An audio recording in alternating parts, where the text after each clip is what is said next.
রক্তের সমস্যায় ভুগছেন, হিমোগ্লোবিন কমে গেছে, শরীরে রক্ত উৎপাদন কম হচ্ছে, রক্ত স্বল্পতায় ভুগছেন, মাঝে মাঝে রক্ত দিয়ে থাকেন, রক্ত দান করে থাকেন যারা, এবং অপারেশনের পরে রক্তের প্রয়োজন হচ্ছে, সেই সব রোগদের বলবো এই ভিডিওটি আর তাদের জন্যেই।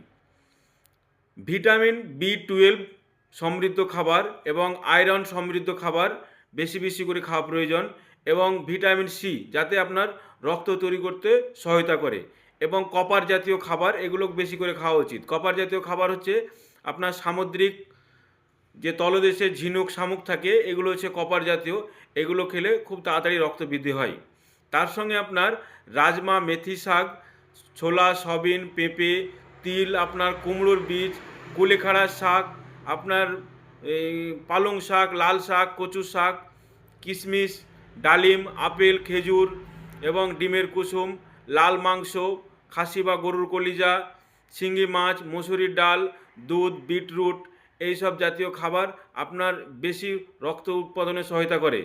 এবং এর পরবর্তী একটা ভিডিও আপনাদের অবশ্যই দেবো, 5 থেকে 7 দিনে খুব দ্রুত রক্ত বৃদ্ধি করে একটা তালিকা।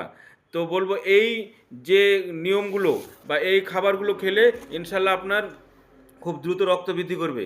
আমার এই ভিডিওটি যদি ভালো লেগে থাকে তাহলে ভিডিওটি জনতার স্বার্থের জন্য আপনি শেয়ার করুন এবং ফলো করে সঙ্গে থাকুন।